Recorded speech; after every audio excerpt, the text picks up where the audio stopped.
Alright, before I say anything in this video at all, let me just make a really big disclaimer. This is not like a dig at the country of India or the people who live there or have, you know, have heritage from there, I guess. This is not that at all. I have come around to love my heritage, and I didn't always feel that way, but right now I do feel a sense of pride in my heritage of being Indian. Let me just say that much right off the bat. What I do want to say in this video and talk about in this video is like how it felt growing up being like the only Indian person pretty much in my like immediate vicinity. Like in my school, I was like one of two, maybe three Indian kids.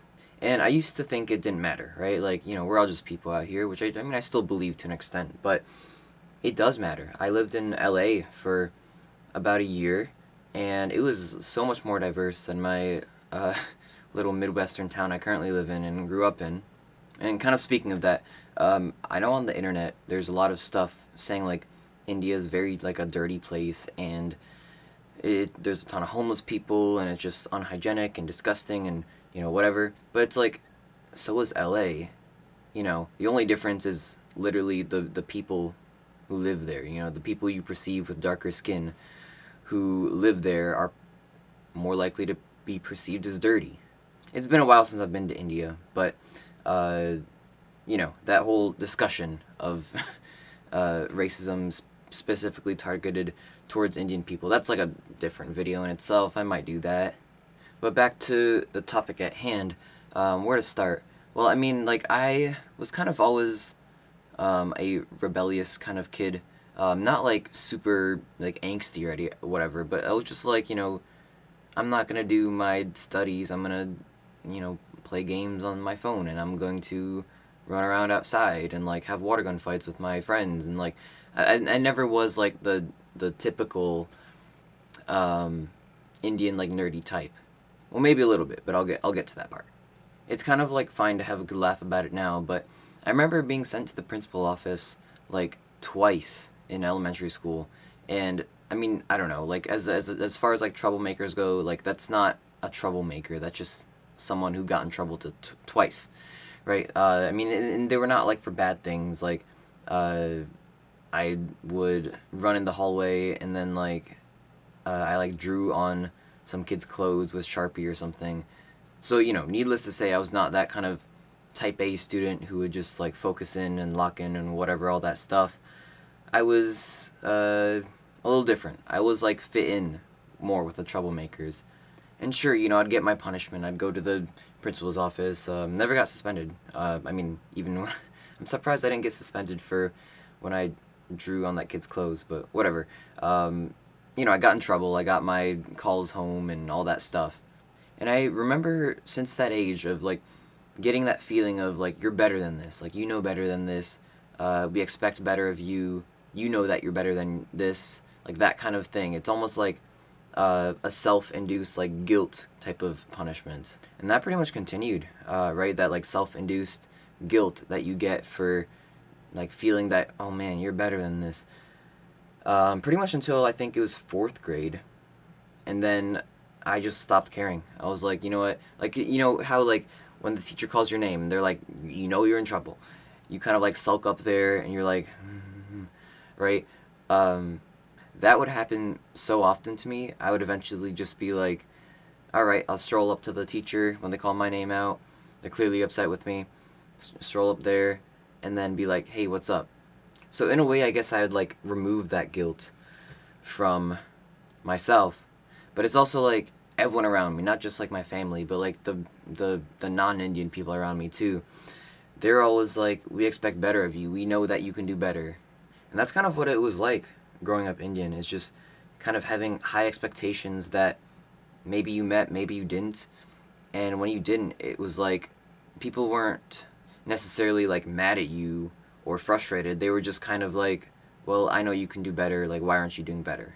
I feel like no one really bats an eye when a like white kid gets sent to the principal's office or gets in really big trouble, but it's always like something weird almost. Maybe that's just my head, but it's always something weird when like an Indian kid gets in trouble, because again, like, we're supposed to be the nerdy type, the silent, like, sit in the background. We're never like the star of the show. We're the background characters. And like, I did attend like a Sunday school type of thing for Hinduism, so I did have like other Indian kids around me at times. Like, we'd see each other once a week, but they went to a different school, so I didn't really know them. We weren't as close as, like, the people in my school, of course.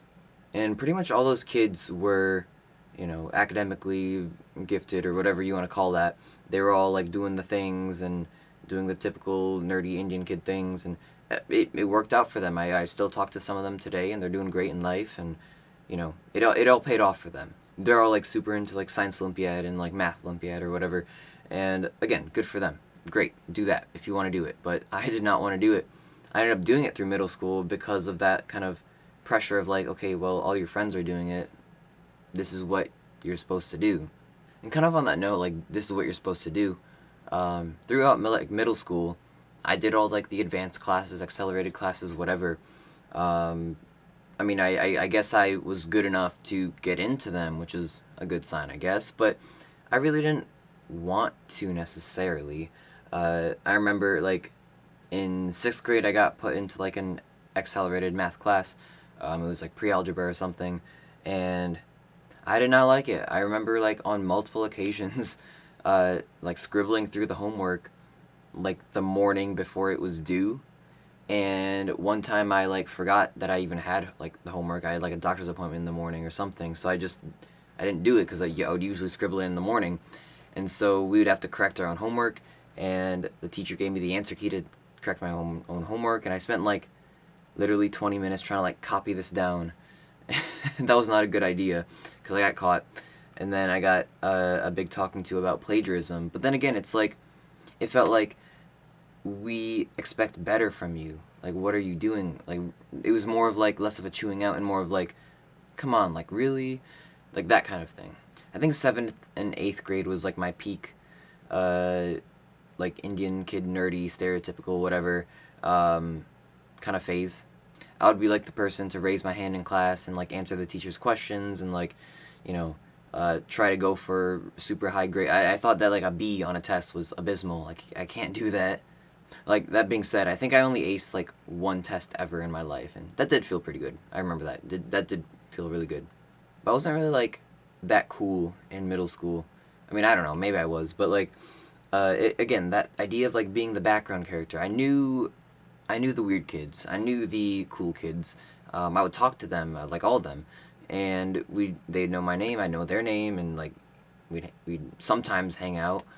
But at the end of the day, I was just a background character in their lives. But also during 7th and 8th grade, I got really, really, really into music. And for those who are returning to this channel, I'm a musician. That's my career.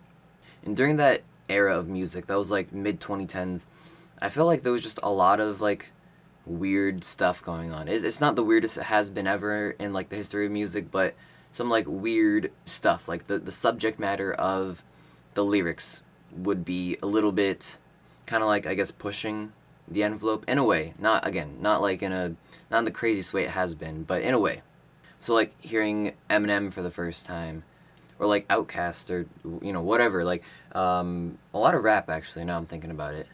And like Outkast is old, so whatever. I don't know if I'm trying to make a point or not. And a lot of pop, actually, too. I liked pop music back in the day. I mean, I still look upon that time fondly.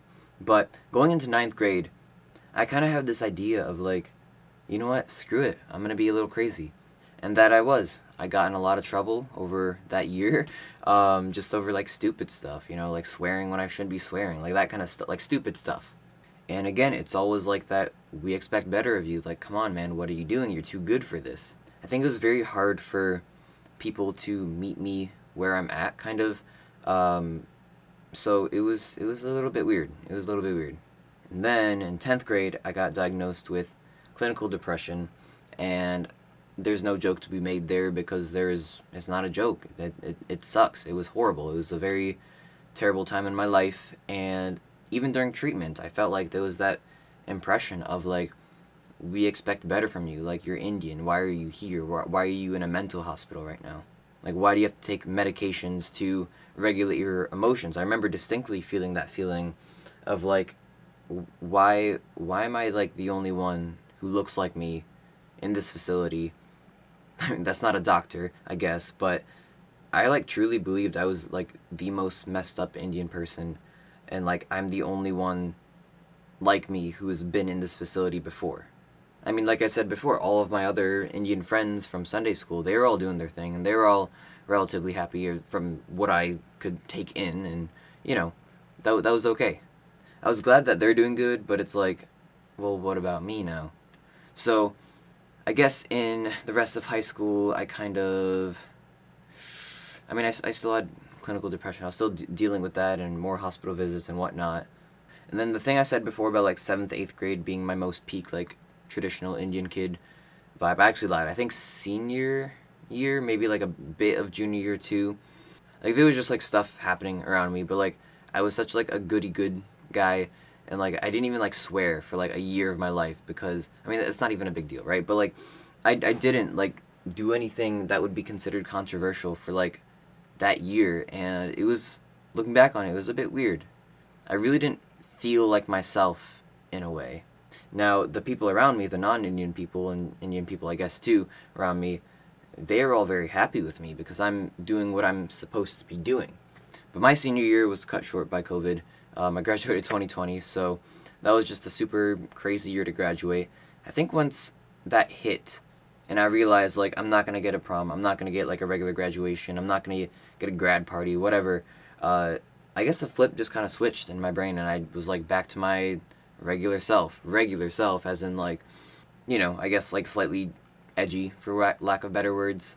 And then college rolls around, and I still think I was like kind of that nerdy Indian kid, like a little bit quiet too, because it's a new environment. But I started to like break out of my shell little by little, um, and I'm very lucky that the people who I made friends with in college, they were very accepting of me from the start and continue to be accepting of me now, and still are with the way I am.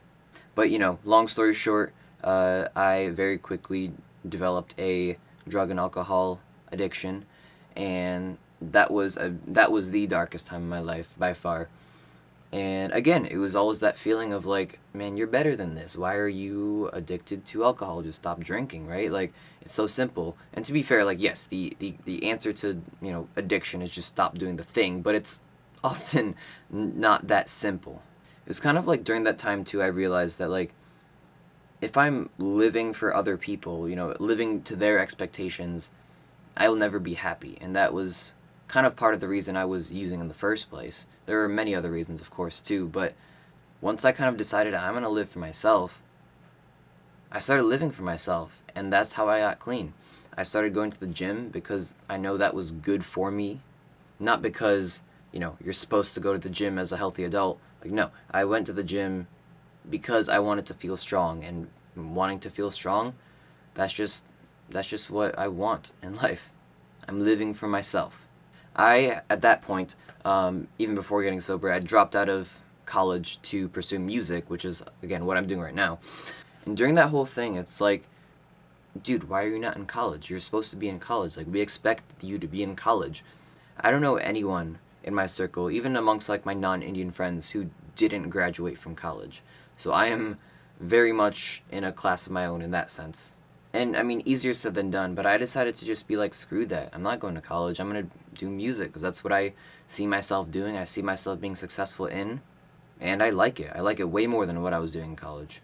And that's kind of been like an ongoing thing I'm honestly still working on a little bit, living truly for myself and not for anyone else's expectations or versions they have in mind for me.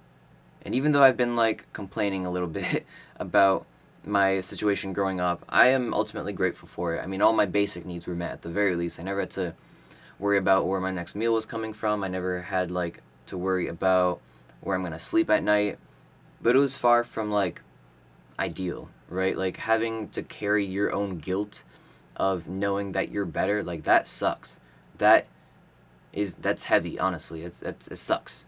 But at the same time, I don't think I would have had it any other way, in a strange kind of like silver lining type of way, because I wouldn't be the person I am if it wasn't for those experiences. I think I've developed a good sense of emotional intelligence.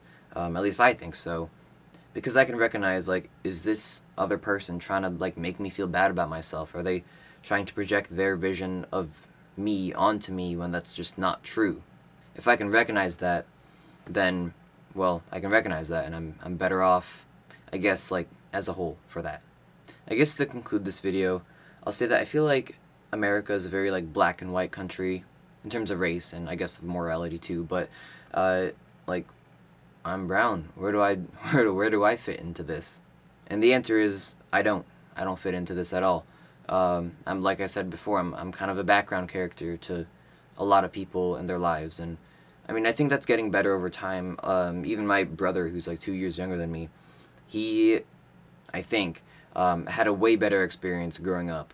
And that's just a 2 year difference, and maybe it was just tough for my specific class, my specific year, or whatever it was. But I mean, if anything, all of this stuff I've been talking about has led to some like really good songwriting, I think at least, of like, okay, I know who I am now, but where do I fit into this world? Do I have a place in this world? That kind of stuff.